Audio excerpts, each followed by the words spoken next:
It's all about the Macro Productions. What does the goddamn line say, Tony?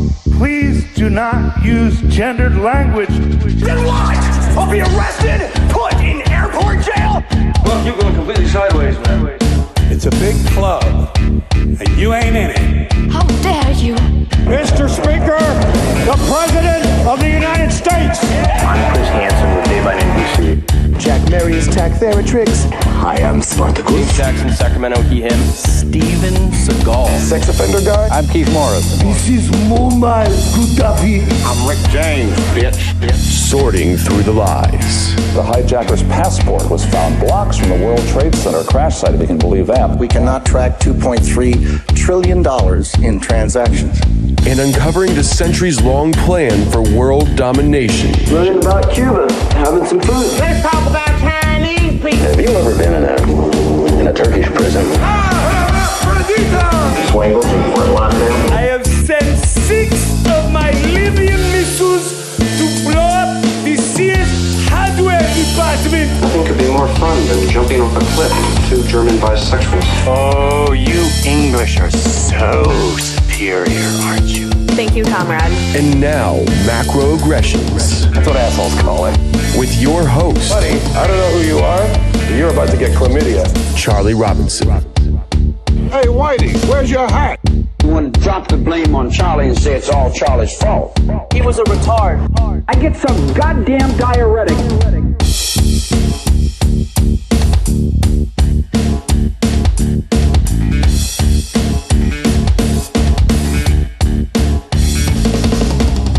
Welcome to Macroaggressions. I'm your host, Charlie Robinson. If you're watching us on Rumble, Band.video, Vigilante TV, or you're listening wherever podcasts are served, thank you so much for your amazing and continued support.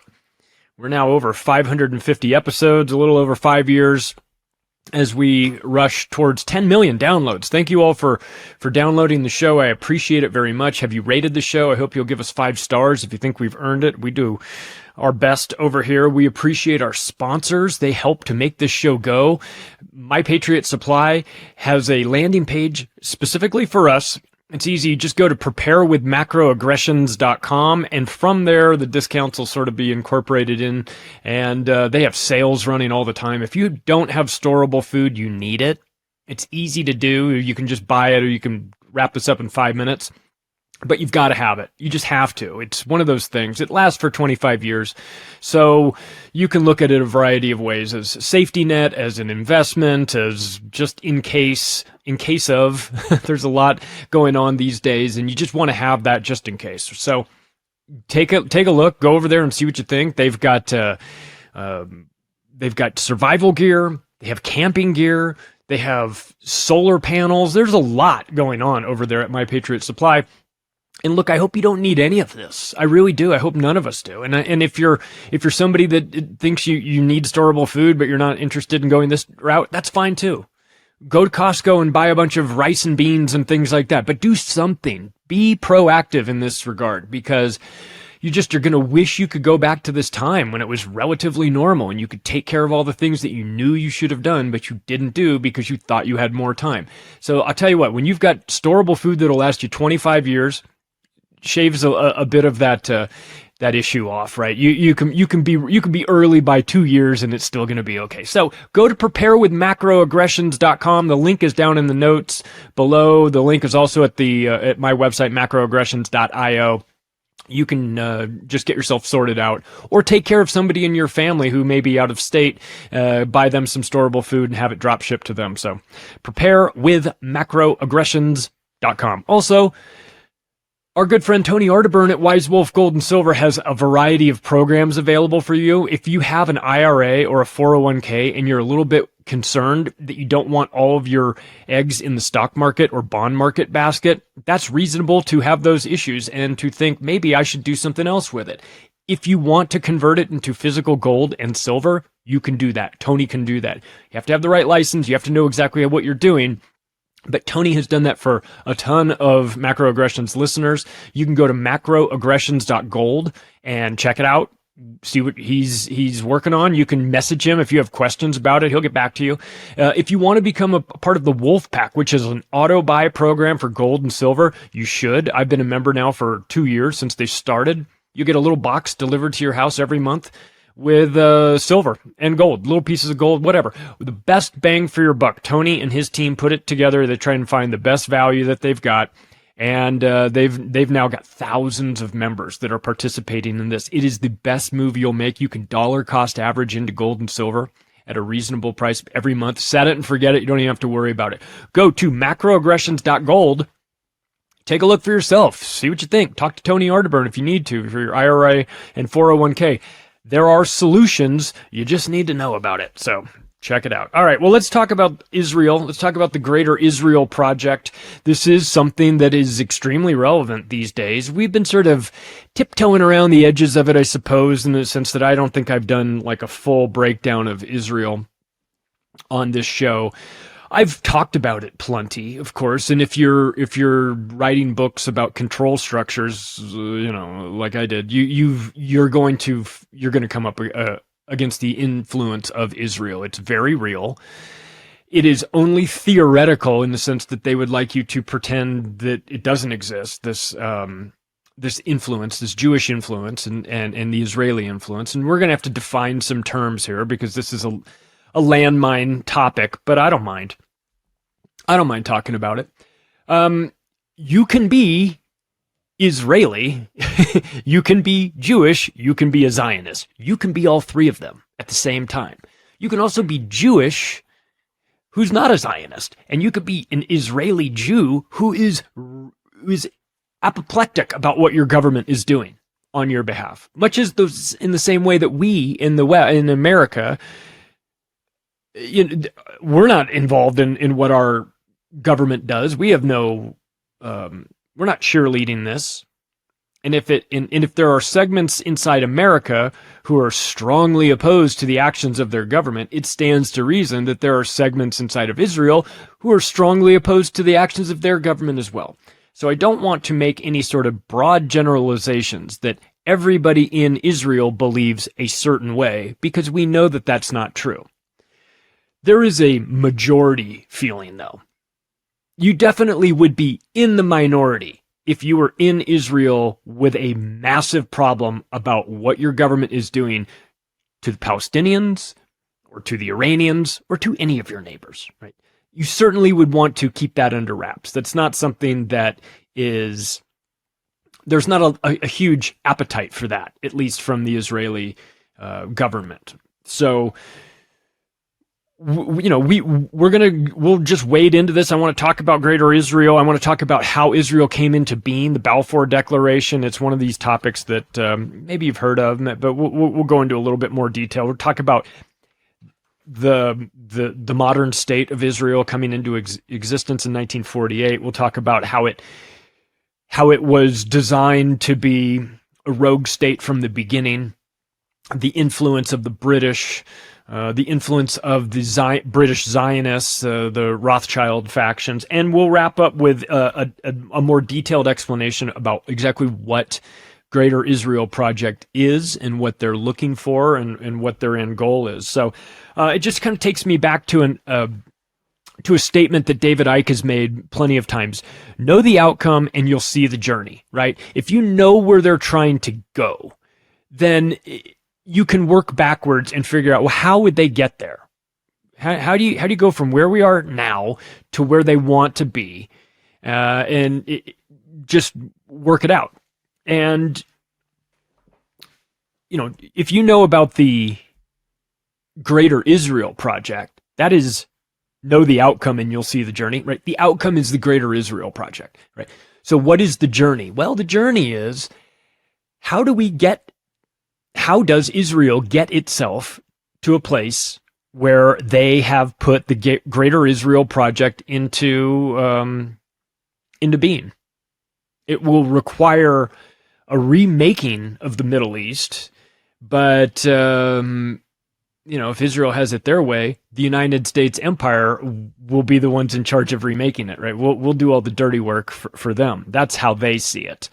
And And I think that everything makes sense. The Israelis' position on their behavior towards the Palestinians, their behavior towards the Lebanese, anyone, Syrians, anyone in that general region, the attitude of Israel towards its neighbors makes sense only when you understand that Greater Israel is the goal.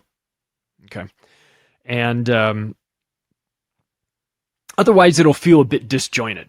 It'll feel like Israel is just fighting or convincing America to fight. The 7 countries in 5 years, the General Wesley Clark, NATO Supreme Allied Commander, talked about on Amy Goodman's show, Democracy Now!, back in 2007, when he talked about, I got this paper from upstairs and it says how we're going to take out 7 countries in 5 years, finishing off with Iran. This is Israel's foreign policy. It's being implemented by the American empire. But this is not America's foreign policy. I mean, it becomes our foreign policy once we enact it, of course. I mean, we own it at that point. But the idea for it, the concept behind 7 countries in 5 years, that's not America. That's Israel. Now, America sees the benefits in this, right? They say, well, we'll get the oil and gas as well, and we'll do all the things that we do. But if you look at cui bono, who benefits, it's Israel. I mean, the American empire didn't benefit from wars in Afghanistan and wars in Iraq and bombing of Libya and bombing Somalia and bombing Sudan and all of these countries that we bomb. It doesn't do anything for the American people. It doesn't make, we got to get them there before they get us here. That's nonsense. That's fantasy. That's not happening. That is called inventing the justification to go into foreign wars and say, well, we've got to, we've got to get them first. And we've seen this a lot with like the Israel versus Iran situation. It's like, well, we're doing a preemptive attack to defend ourselves. It's like, wait, what? You're defending yourself by attacking and then throwing your hands up and saying, why won't we have peace? Why won't everybody have peace? Oh, I don't know. Maybe because you're launching missile strikes on countries and then clutching your pearls and claiming, oh, they're hitting us back. No, this is part of a much bigger agenda. And, this isn't conspiracy theory, right? There's some out there that might say, well, you guys are talking about Greater Israel Project. That's theoretical. That's something that has been talked about in the past, but it's just talk. And you guys are trying to make something out of nothing. No. I will stop anybody in their tracks right now who is going down that line of thinking. This is not conspiracy theory. This is conspiracy analysis. Okay. In its purest form. The IDF, the Israeli Defense Force, the military for Israel, they wear uniforms, right? Their soldiers wear uniforms, just like every costumes, really. When you're an Israeli soldier, it's a costume because you're pretending to be a tough guy. When you're a Russian wearing Russian soldier wearing a uniform, that's a different story. But the Israelis are LARPing. And, but on the arm patch, on the shoulder patch, on the side of their on the side of their actual uniform, there is a patch that is a map of the Greater Israel Project. Okay? So any sort of discussion, if you want to have this conversation with friends and family members that are near you and and you mention Greater Israel and they try to come back at you with, oh, that's just a conspiracy theory.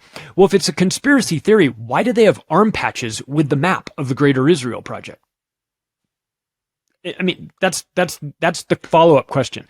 And the answer is because it isn't theory, it's actually happening. Okay? And we must first understand the origins of Israel and how they stole the land from the people through the Balfour Declaration and the Rothschilds' influence and the crown, the British crown, and how all of that came together to create, as David Icke says, the fiefdom of the Rothschilds. Okay? Israel was created for a variety of reasons. It is the fiefdom of the Rothschilds. It is a rogue state that is used to carry out some of the most heinous acts happening on the planet. It is a clearinghouse for pedophiles and psychopaths. They are not prosecuted in Israel. Okay, the influence that Israel uses comes from their ability to blackmail powerful people, and this has always been used as an aircraft. I mean, the land that is known as Israel, the way the American empire views this as a permanent aircraft carrier in the Middle East for them to launch attacks from. What's interesting though is that when the United States gets into these exploratory wars in Afghanistan and Iraq and gets bogged down and puts bases in Syria and has problems with people in Libya and elsewhere in the Horn of Africa. You know who doesn't help join the fight? The Israelis. They never send any troops. The South Koreans do. The South Koreans send troops whenever we ask, we, the American Empire, not me, but whenever the American Empire asks the South Koreans, we need troops for whatever, Afghanistan, Iraq, South Korea sends their troops. We ask Israel for their troops, it's crickets. They want you to die for them, but they're not willing to step up and help the Americans in any way. This notion that has this. You want to talk about conspiracy theory? Here's the theory, that Israel is our greatest ally. That is provably false. Israel is an enemy of the United States, but we're not allowed to say it because the people that have the big microphones in front of their face, they're compromised and controlled by Israel, so they can't say it, lest they wind up with a horse's head in their bed. You know what I mean?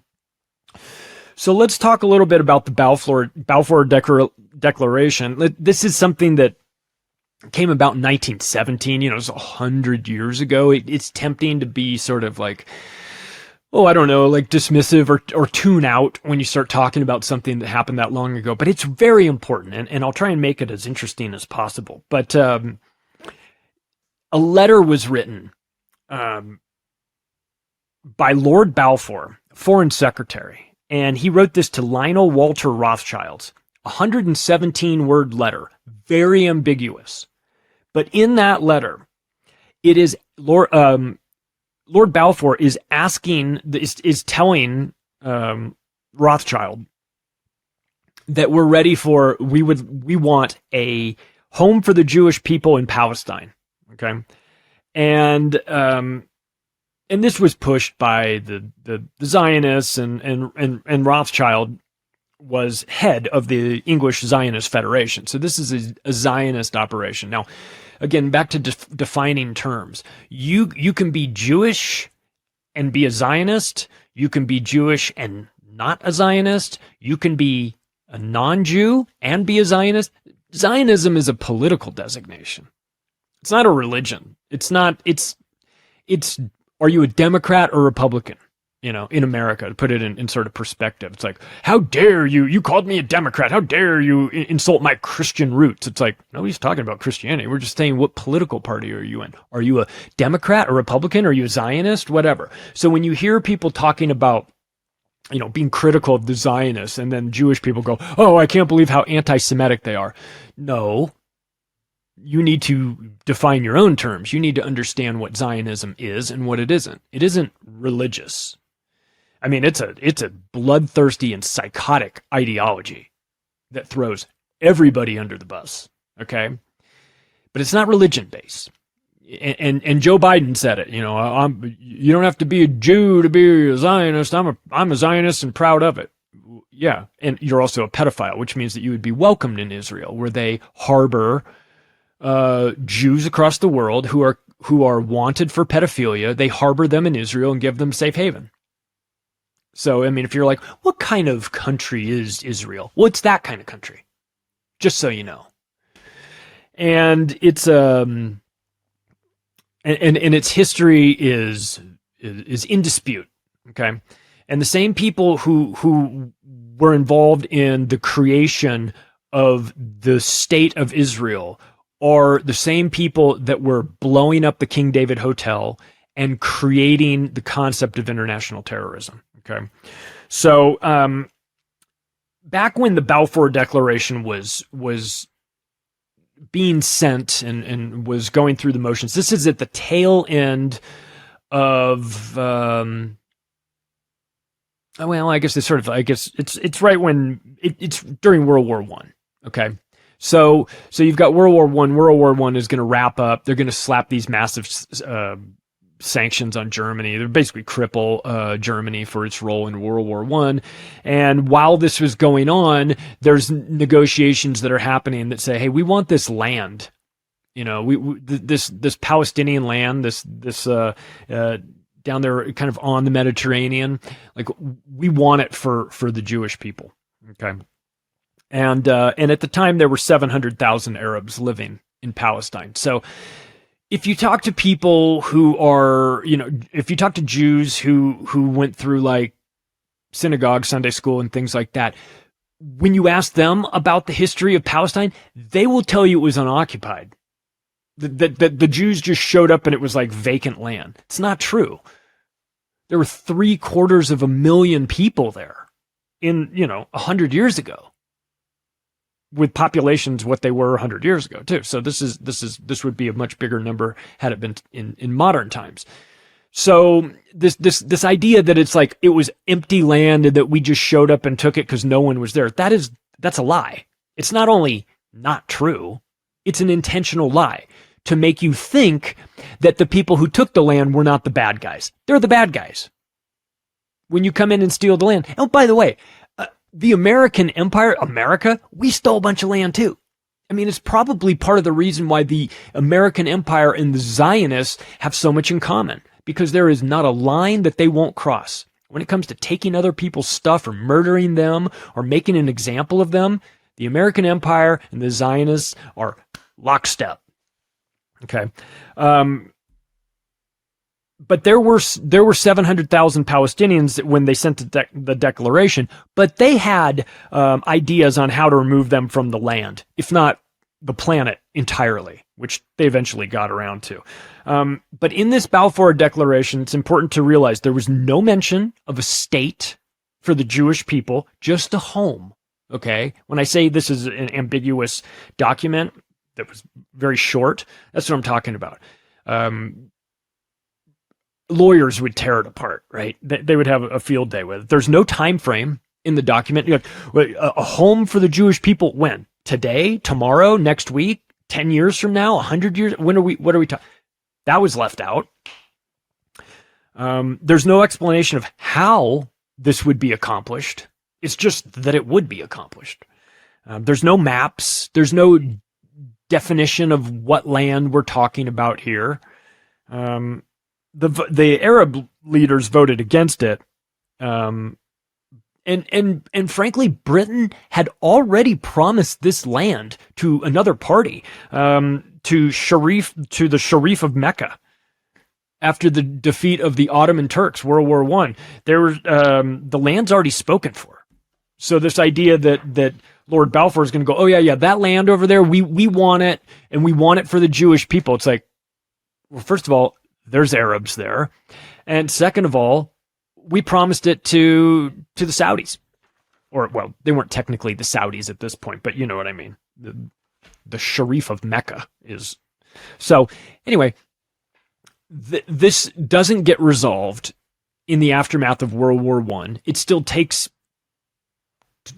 2 more decades, 3 more decades almost, before it's parceled out and Israel is created, right? So in 1948, we've got World War II coming to an end in 1945. By the way, during World War II, there was there's a lot of lies about World War II. I mean, I feel like we'd have to do not just an entire show on it, but like a series on the lies of World War II. One of the lies is that Hitler was bloodthirsty and he was looking to liquidate all these Jews just as soon as he possibly could. That's not true. He was looking to move them out of Germany for sure, and there were other options. Palestine was not the first choice. Madagascar was on the table, but first of all, there were people there. Not that that ever really mattered to them, but they said that there was no ancestral connection to the land. That they felt that the Jews did. I mean, I don't know if anybody's magic book telling them that Madagascar is the promised land. Maybe it is, but I've never seen that. So, though it was a compelling offer and an interesting one, I'm sure the people of Madagascar would have had some problems with it. And they would have been locked up in concentration camps, if not murdered outright. But it didn't happen, right? So they were trying to relocate people, and Hitler was sending people out all the time as well. And where they were going, well, they wound up in Palestine because they were told this is land that was promised to them and that they're just going to set up shop there. And the Balfour Declaration is going to kick in, and we're just going to have ourselves a home for the Jewish people, not a state. Not a state, just a home. So in 1948, it officially became Israel, and the terrorism factory of the world was born. Menachem Begin. Heard that name before? He was the prime minister of Israel from 1977 to 1983. It's the founder of the Likud party. You know, the Likud party is Benjamin Netanyahu's party. And Menachem Begin was at one point... he was involved in the bombing of the King David Hotel. He was involved in the 1948 Palestinian War. He's Russian.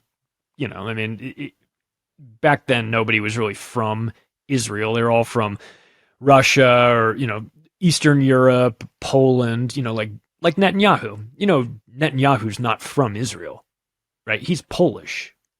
Milikowski is his name. He's a name changer. He's a crypto Jew. He's a make-believe guy. Talk about a wolf in sheep's clothing. That's Benjamin Netanyahu. By the way, despised in his own home country, an internationally wanted war criminal who he and his wife should be locked up. But, you know, we'll get to that. But when Menachem Begin was once, at one time he was called a terrorist by somebody. I don't know if it was a reporter, some interaction that he was having with someone. It wasn't one-sided. He was called a terrorist, and he snapped back at them, "No, I am the godfather of international terrorism. So get it straight." So this idea that when I say that the terrorism factory of the world was born, they're proud of that. That's not me slapping some pejorative term on what Israel was. They brag about it.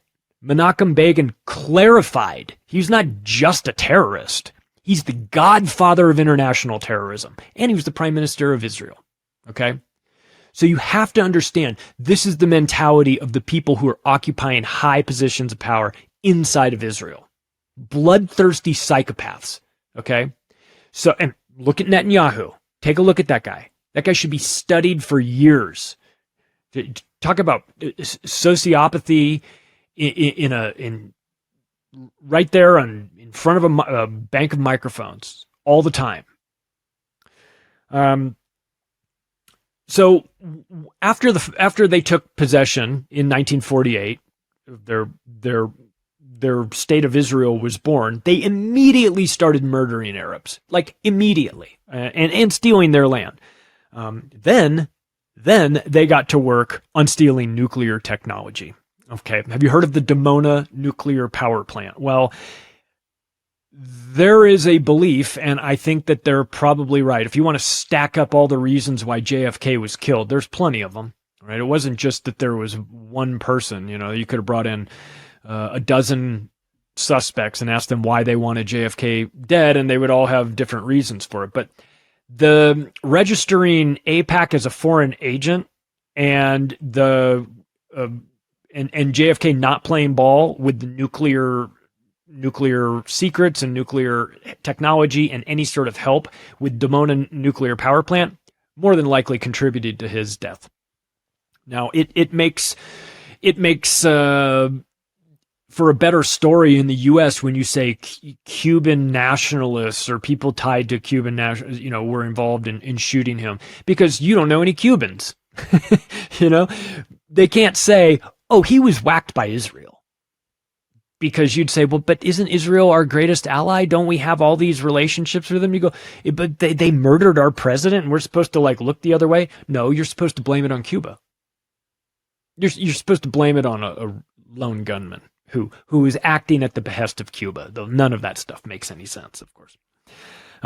Israel has now, flash forward from JFK to where we are today, and how's their nuclear program? Well, it's massive and secret, okay? Israel's had many nukes, but they refuse to sign any nuclear treaties or allow inspectors to visit. It's unheard of behavior. But it's much in the same way that they flout international law at the UN, where they refuse accountability for literally everything and anything that they're involved in. So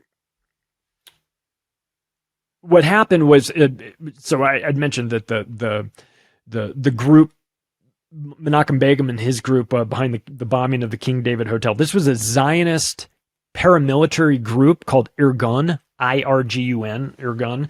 And they were responsible for that bombing. It killed 91 people. It injured 46 others. And it sent a message to the world that Israel was not fucking around. Okay. And that they were willing to do things that were unthinkable.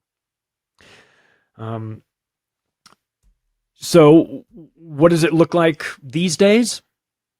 In the aftermath of that, you've had what, 70, 80 years now to almost 80 years now of the state of Israel existing. Well, what does it look like? Well, they're running an apartheid state. You know, they have some people in open-air concentration camps, the Palestinians, that they are made to go through elaborate security. They live in an open-air prison. Let me rephrase that. The ones who are still alive, who haven't been bombed to smithereens over the last 18 months, are living in an open-air prison. The rest of the people who were there are all dead, and they're buried under the rubble. They're running an apartheid state, okay? Now, this shouldn't be surprising because they've had a long partnership with South Africa. And when we talk about nukes and Israel, the assumption is, well, they got them from the United States. Well, maybe they did, maybe they didn't. I'm sure they stole the technology. I'm sure they got some of the parts, and I'm sure they got some components that they needed from America. But they wouldn't have built the bombs that they built without South Africa. Okay, that relationship is very solid. They were involved in something known as the Vela incident. It's a U.S. satellite picked up a double flash in the Indian Ocean between South Africa and Antarctica. There's a bit of space there, and it was showing. This was in 1979. It was showing a nuclear test. What they caught on the satellite was a nuclear test that was taking place in a place that was very remote. Like if you left Cape Town heading towards Antarctica and you got about halfway there, that's where these tests were done. No one would normally see it except satellites picked it up. So this is something that was codenamed Operation Phoenix. This is a Israeli and South African project. They work together to share nuclear technology. So what are they going to do with this nuclear technology that the Israelis have? I mean, it's one thing when nukes are in the hands of anybody, right? And there is also, by the way, we might have to cover this another time, there is a line of thinking that maybe nuclear bombs aren't even real. Maybe they're not. There certainly is a lot of work being put in to try and get them. That seems very real to me. Are they the end-all, be-all? I don't know. I don't know if nuclear technology is the greatest deterrent that you can have because you can never really use it. I think the Israelis will use it. I think they're psycho enough to do it. I'll tell you what, and it's not just my opinion that I think the Israelis would use it. Have you heard of the Samson option? It's not my concept, it's the Israelis. The Samson option is this. And there's books been written about this, and there's been discussion about it. This is only theory for those who don't choose to check it out, but it's very real. The Samson option is this. if Israel is on the losing end of an ass beating, their strategy is to launch all their nukes and blow up the world. So, putting the cunt in country once again, the Israelis. It's not enough to just get your ass kicked and go home and lick your wounds. No, you have to take everybody else out with you. That's the Samson option. That's the Israelis. That's their mentality. That's why when they talk about Iran can never have a nuclear missile because they would be in the hands of the wrong people. I got news for you. It's already in the hands of the wrong people. They're the Israelis. They're the most dangerous people I've ever seen. Okay? They take the American empire to levels that you can't even comprehend.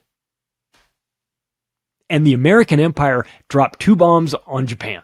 Okay? So if they're willing to do it, and the American empire still has lines, in the sand that they won't cross, the Israelis do not have that sort of hesitation. Modern Israel is a rogue state. It is number 10 in arms sales throughout the world.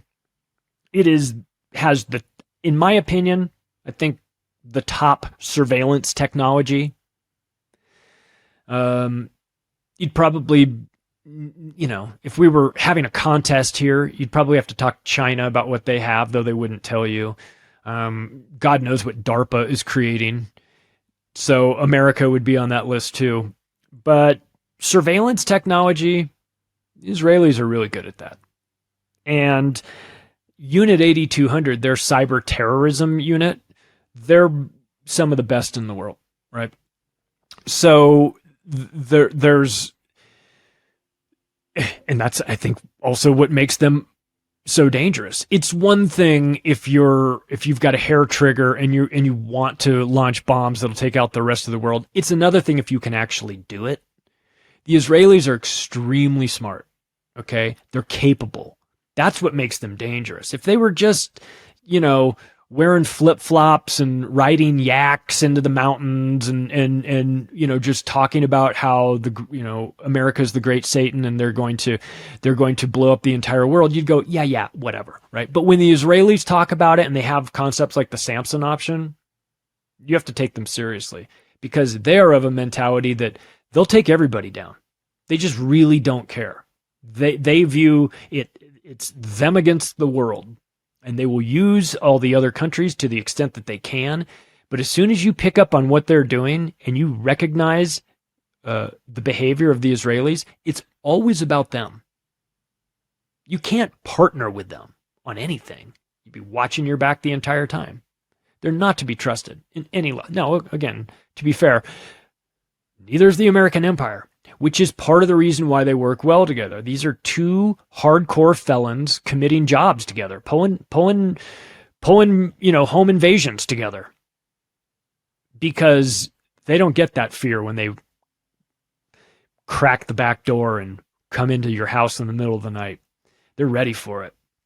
They want it. The American empire and the Israelis are psychopathic in nature. And so they treat the rest of the world as if, they treat the rest of the world as if they can do whatever they want and you just have to take it. How about the beeper attacks by the Mossad? How about that? The Hezbollah beeper attacks where they blew up. They didn't care.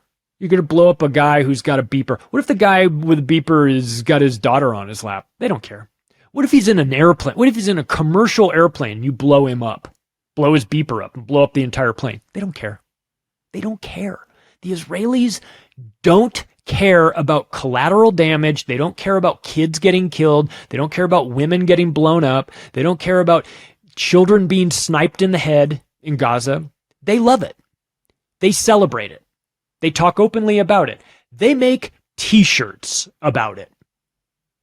Have you seen the IDF t-shirt? Go look it up if you think I'm making this up. 1 shot, 2 kills. Picture of a pregnant Palestinian woman on the shirt with a circle around it and a line through it. 1 shot, 2 kills. That's Israel for you. That's the IDF. That's their mentality. Project Pegasus, was an Israeli project, spied on 50,000 journalists and politicians across the United States and Europe, got busted. They're spying on our people. They're spying on if you're in Europe, they're spying on your people too. Your politicians, I should say. You know, in America, if you're in Congress, the Mossad has your phone bugged, has your toilet bugged. You know what I mean? They've got everything on you. You might as well be broadcasting live from Tel Aviv. Okay. Because the electronic warfare is off the charts with them. Okay. The International Criminal Courts, the ICC, labels Netanyahu a war criminal, seeks his arrest. Israel and the United States just scoff at it. They say, well, we're thinking of pulling out of the International Criminal Courts altogether. That's what the U.S. says. We're just about the worst, you know. We're just about the worst. And look, there have to be good people in Israel who oppose this insanity. Just as there are Americans inside the United States who oppose the empire. I'm one of them, right? So where are all of the people like me in Israel that are speaking out against the state? I don't see them enough. Maybe there's reasons for that. Maybe they've made a calculation that you can do that in America, but you can't do that in Israel. Okay. But we need to know that. We need to know that there is a component of the population that is against this, that's anti-war, and that does not stand with their government much in the same way we don't stand with our government. But it's a small faction.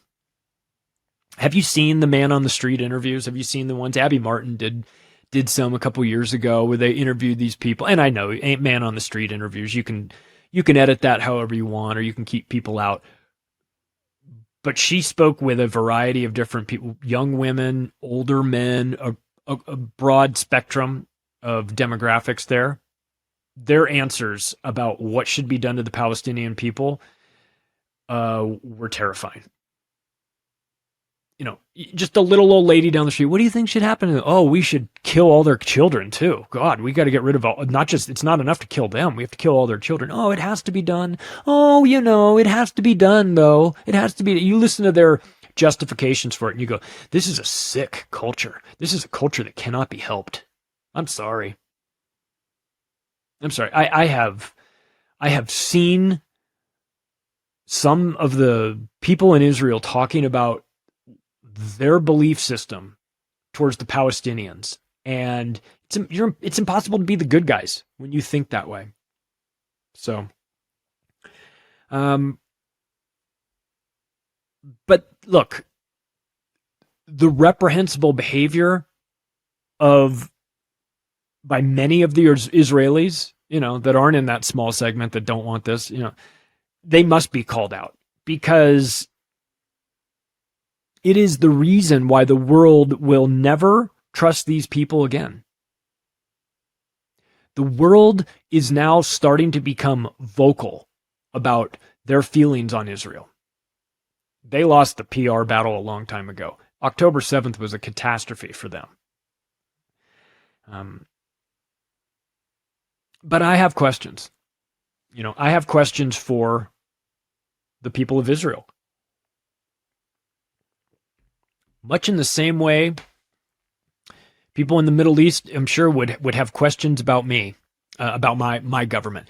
Have a seat. Talk to me. How do you justify the behavior of the United States going into all these countries in the Middle East and remaking them? I don't. I can't justify it. I will not. But listening to the Israelis justify the murdering of Palestinian children is crazy. So it's led me to have some questions, right? And I need answers to this, because these are questions that everybody should be asking themselves about the state of Israel. Why does Israel protect pedophiles? Why is that? They do. This isn't speculation, and I'm not making some sort of derogatory comment about them. I'm analyzing what is Israeli policy. They protect pedophiles. If you are a wanted pedophile in the United States and you're Jewish and you can get yourself to Israel, they won't turn you over to the Americans. You know, even our closest ally in the world, Israel, they won't play ball. Why is that? Why is that? Are you guys a nation of pedophiles? You can't be, right? Please tell me you're not. Please tell me you're not all pedophiles. Because your country has made a decision that that's okay. I've watched the videos of the circumcisions. I've watched the rabbis sucking on baby dicks. Okay? This is a disturbing culture. This is a broken system. And it would be one thing if this group of people were minding their own business in the Middle East and running their system the way they choose and destroying their children and all of that. But unfortunately, this mentality is being exported intentionally to the United States. So when you see the drag shows and when you see the My Two Mommies and the He Hims and all that stuff, and you dig back into the origins of who is putting this out, guess where it's coming from? It's a lot of Bergs and Steins, okay? It's Jewish. It's a Jewish conspiracy. Take all the time you want. Look into it. Look who's financing it. Pritzkers, all these people. What is there doing early life history on all these people that are pushing the trans agenda? Where's it coming from? So it's not something that we can just say, oh, that's Israeli culture. They protect pedophiles and suck on baby dicks and all that stuff. But that's them there. Don't worry about them. It doesn't affect you here. Yeah, it does. It is affecting us now. And we see the fingerprints that are all over it. It's coming from Tel Aviv. Okay. Why does the Talmud, you know, your holy book, you've got some books there. Why does the Talmud say that Jesus is boiling in excrement? And that the goy, the non-Jews, can be raped, robbed, and murdered? Why does it say that? How am I supposed to have a relationship with you people when you think that you can rape, rob, and murder me without repercussions because your imaginary man in the sky told you it was fine and wrote a book about it? And in that book, it says that Jesus is boiling in shit. Now, I'm not a Christian. I'm sure Christians would be very upset with that. You know, the ones that weren't brainwashed into thinking that Christian Zionism was actually benefiting them. The ones that actually got their heads completely out of their asses and look around and saw what was happening. If you're Christian, and your Jewish friends are reading the Talmud and believing that, you should have some questions for them about what they think of Jesus Christ. And then the follow-up question is, okay, Jesus Christ, 2,000 years ago, figure that we're not going to run it. How do you feel about me? Just how do you feel about me being a goy? Do you think it's okay that you can lie to me? You know, it makes it very tough for me to think of getting into business with a group of people in any way, shape, or form who think that it's okay that they can lie and steal and cheat from me and do all this stuff because their God said it was fine. Am I supposed to not? You know, I might have my lawyers draw up a very special contract on that one, you know, just to be sure. Why are Brooklyn Jews going to Israel to squat on land that belongs to the Palestinians? Why is that happening? I understand, I don't agree with it, but I understand why the Israeli Jews who are living there are taking Palestinian land. But why are the Jews coming from Brooklyn? Why, and since we're on the topic of Brooklyn, why are there tunnels in Brooklyn? What's going on in the tunnels? You guys have a lot of explaining to do. What is happening in Crown Heights with the Chabad Lubavitch organization that's there? If you want to know who's running things, when you go, oh, you see Donald Trump and you see Netanyahu and you see Putin and you see Zelensky and is everybody Trump's playing 4D chess? No. They're all controlled by Chabad Lubavitch. The black hat guys. You know what I'm talking about. You'll see them. The beards, the hats. You can go look up the pictures in the Oval Office, the White House of, I don't know, the last 40 years. And there will always be a picture of a president surrounded by like 15 of these guys. They're all wearing the same costumes and the hats and the beards. And they all have that look to them, right? They're all keeping an eye on that president. Why are genealogy tests illegal in Israel? Why is that? Because they are. Why? Is it because if the Israelis started testing their own genealogy, they'd find out that they're Khazarians, that they're from Eastern Europe, and that they don't have an ancestral claim to that they're not Semites? Everybody is, God forbid you criticize Jews, you're an anti-Semite. Well, here's the question: they're not Semites. How can people be anti-Semitic when the Jews that you're speaking of are Ashkenazis from Eastern Europe, when they're not straight up from Poland like Netanyahu? So they made the test illegal. You can't do that in Israel because it would blow the hole in their cover story.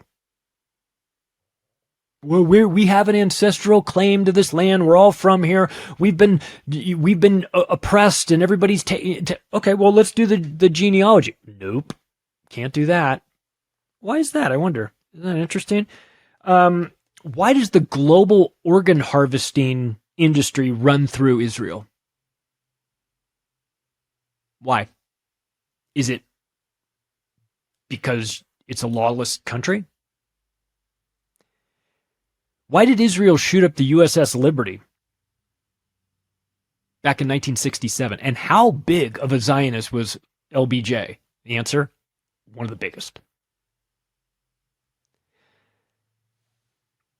Because the USS Liberty was an American ship that was strafed by Israeli aircraft for hours. Plenty of people died. They tried to sink the ship. LBJ is on a hot mic saying, "I want that ship at the bottom of the ocean."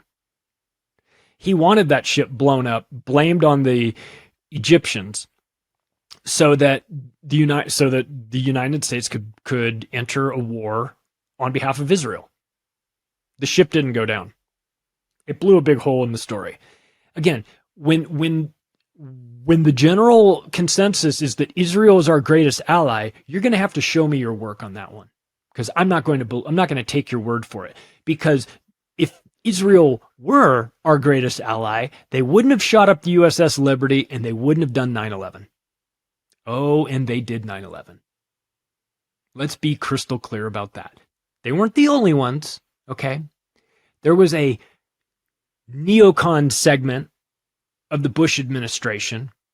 If you take a look at the Bush administration, they're like 2/3 Zionists and 1/3 Anglo lunatics, Cheney, Rumsfeld, those types of guys out there. Les Cirkel. I use that as sort of the group that was behind 9/11. Plenty of PNAC Zionists on that list too, right? So Israel's role in 9/11 has been well known. Well, it's been well known to me for 2 decades, but for the general public, some of them are just starting to ask some questions. They're going, "What are the dancing Israelis? What are the dancing Israelis?" Well, the dancing Israelis were a group of guys that were sitting across the river on top of a van with a tripod and a video camera there, who were sent to document the event, in their own words, when they were brought on Israeli television. They were arrested. They were detained for 2 months until they were released by Zionists inside of Michael Chertoff as Department of Homeland Security, a dual Israeli citizen, Zionist lunatic, who was involved in 9/11, made the decision for the dancing Israelis to go back to be let out. And then they split them up, and they went back to Israel. They did an interview, and then after that, they disappeared. We were there to document the events. How were you there to document the events if you didn't know the events were coming? Are you up to date on what the Israeli Mossad's motto is? By way of deception, thou shalt do war. You mean like flying airplanes into buildings and detonating the buildings and then blaming it on Arabs? You mean like that sort of deception? You mean like the sort of deception of shooting up the USS Liberty and then trying to blame that on somebody else? Yeah. Interesting. Yeah. More in my list of what seems to be never-ending questions for the Israelis. Why did you mass vaccinate your entire country? And I mean everybody. Got it there. This is a confusing one for me. Pfizer and Bibi partnered up on this. I think that Bibi would just assume kill everybody in Israel too. I don't think he gives a shit about them. I don't think he's worried about pushing or experimental rush to market gene therapy on his citizens. He hates his citizens. 3/4 of the population of Israel are Jews, and 1/4 of the population are Arabs. Although I think that ratio is probably changing now that you've got 500,000 dead Palestinians. That throws the ratios off there. Maybe we'll have to re-examine it. But either way, Netanyahu doesn't care. He'll sign his entire country up to be a gigantic experiment for vaccinations. Why did you guys poison Arab water wells back in the 40s and 50s and 60s? Why'd you do that when you first started stealing Palestinian land? How are you the good guys when you're doing shit like that? This is the,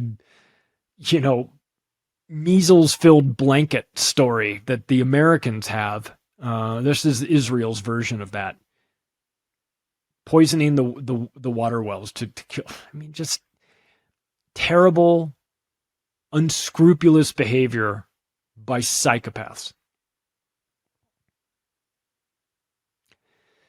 Was that beeper attack necessary? Why does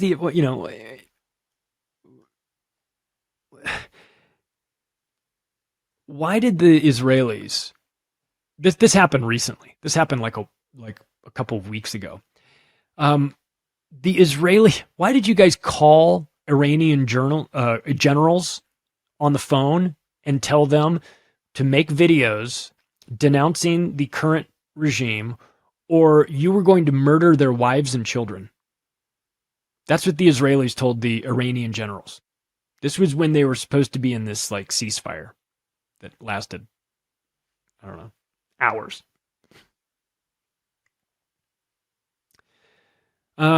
Why do you, the Israelis, put bombs in the food canisters in Gaza? Why do you make bombs that look exactly like children's candy containers and scatter them around throughout the ruins of Gaza? Is it because you want children to open those candy containers and blow themselves up? Or is it, do you want a starving woman in Gaza to find that food container and thinking it's food, open it up and blow herself up with her kids? Is that what you want? The answer is yes. Yeah, the answer is yes. That's exactly what they want. That's the reason why they built the bombs to look like the fucking food, because they want that to happen. They want children to go find that. They want it to look like a toy. They want the kids to open it up and they want them to die. Where did 400,000 Palestinians vanish to? 200,000 of them are children. The reports just came out. They're just gone. Are they dead?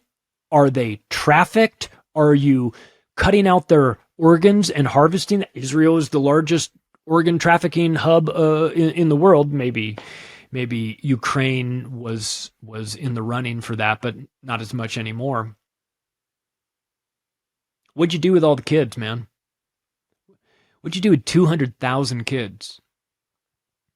You could fill the Rose Bowl up twice with that amount of children. A follow-up question for my Israeli friends out there. Did you know that Hamas was created by Israel? Did you know that? This October 7th is just like 9/11. the terrorists from Hamas came in and overran our security systems on hang gliders, and they murdered everybody, and they're so evil. We've got to stop Hamas. You created Hamas. Oh no, we didn't. No, that's bullshit. That's conspiracy theory. Oh no. No, it ain't.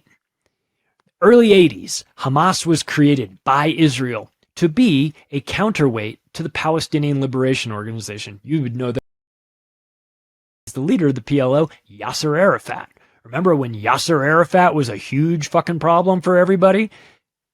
Well, what the Israelis did is they said, well, we'll splinter the group. We'll splinter the Palestinians into 2 camps, maybe more, but at least 2 camps. Well, they've obviously got the PLO, which is a big problem. We'll start a new group. We'll finance it. Well, we'll create it. We'll have the UAE finance it. And then what we'll do is this group will be called Hamas, and then it'll be controlled opposition. And the PLO, you don't hear anything about them anymore. They're gone. But you do hear about Hamas. And Hamas is the boogeyman that's coming to get Israel, and they're definitely going to kill them. They're going to murder everybody. The problem is that Hamas is Israel. Much in the same way that ISIS is the United States. Not the people, necessarily, not the individuals there, but it's created and financed and controlled and printed on demand whenever you need it. When you need a foreign army, you go to Al-Qaeda. Al-Qaeda, the database. And you go through there and you find your armies on demand. And you create them and you finance them and you put them in a situation and make them start fighting against the people that you want them to fight against. That's no different with Israel and Palestine and the group known as Hamas. So before anybody talks to me about how Hamas is such a dangerous terrorist organization coming to kill all the Israelis, you need to know that Hamas doesn't rip a loud fart unless Israel says it's okay. Okay? So, in following that line of thought, October 7th was made to happen. Much in the same way that 9/11 was made to happen. You can sit around waiting for your enemy to do something to you, to give you the justification to go in there and slaughter them, which is what you want to do. Or you can make it happen. You can make it happen and make it look like it was done by the other side, and then go to your media and go to your general public and say, we were attacked. We're the victims. We need the right to defend ourselves. Israel has a right to defend itself. Israel orchestrated October 7th to give them the justification to, quote, have the right to defend themselves. And what did they do in defending themselves? They ordered the Hannibal Directive. Are you familiar with what the Hannibal Directive is? You ever seen The Running Man? You remember The Running Man, like in the 80s, the Arnold Schwarzenegger movie, when he gets caught, he gets busted, and he's a commander in the army or something. He's flying helicopters, and he murders a bunch of people in the helicopter, and it's all on video, right? They've got the footage coming in from his chopper, and he's saying, like, we'll just mow him down, like, let's get him, and just shows all these people getting murdered, and they said, oh my God, he's terrible. We have to arrest Arnold Schwarzenegger's character and put him in this crazy Running Man event. But in the end, what they found was that all that footage had been edited and that he wasn't murdering all these people with his helicopter, that was being made to appear that way. Well, on October 7th, when the helicopters came in, they were operating under the Hannibal Directive. And the Hannibal Directive was to do to the people what Arnold Schwarzenegger in The Running Man did in the movie, which is open fire and murder everybody. Arabs, Jews, whoever. Children, kids hanging out at the music festival, the Nova Music Festival, light them up. They got the green light to light them all up.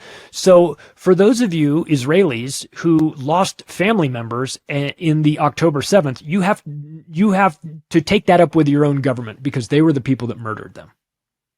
Just so you know. Just so that we're talking about what actually happened here. Not some horseshit version of events that the mainstream media wants you to believe. But this is what actually happened. So the Israeli propaganda is known as Hezbollah. it's lost its power after 10/7.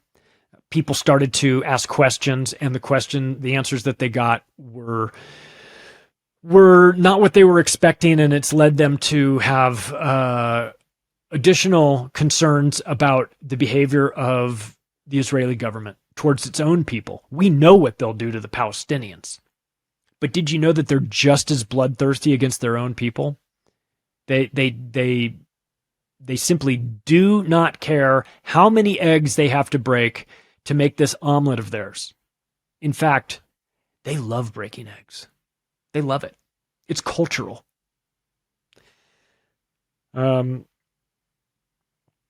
It's hard to reason with a nation that is guided by superstitions and psychosis.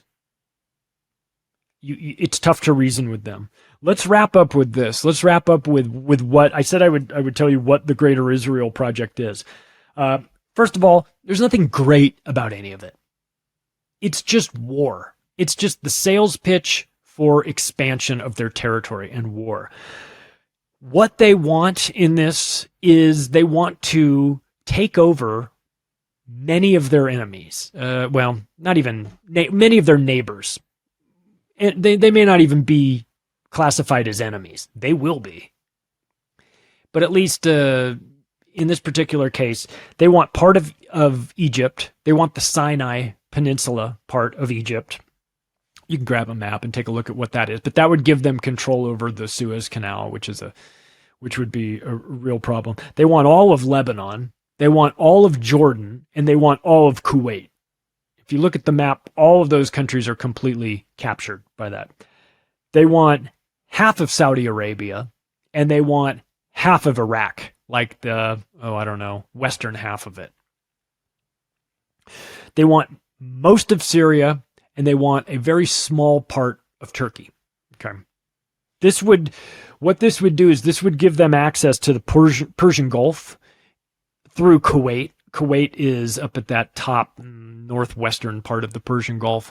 But if they had access to, if they overtook Kuwait, they would obviously have the oil. And in the top half of Saudi Arabia, they'd have the oil. But they would also have an outlet to get it to the Persian Gulf and get it to where it needs to be. That is provided that the Strait of Hormuz is still open by the Iranians. And it would be... it would be an issue. By the way, when it comes to the Iranians shutting down the Strait of Hormuz, and we've heard that talked about before, I would not put it out of the Americans' possibility to shut down the Strait of Hormuz themselves and blame it on Iran. Mine the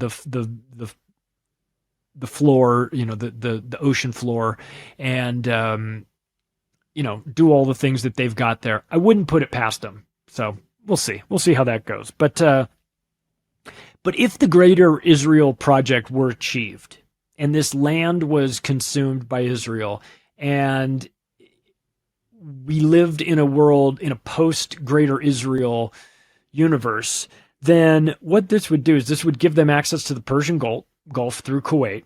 It would... they would have almost the entire eastern side of the Mediterranean and the oil that's offshore there as well.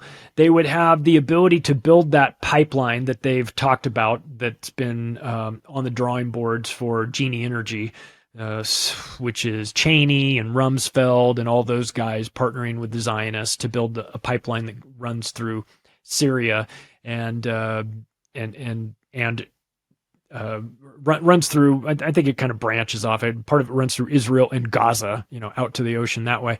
Well, that'd be more of like a Suez Canal replacement that could be made that way.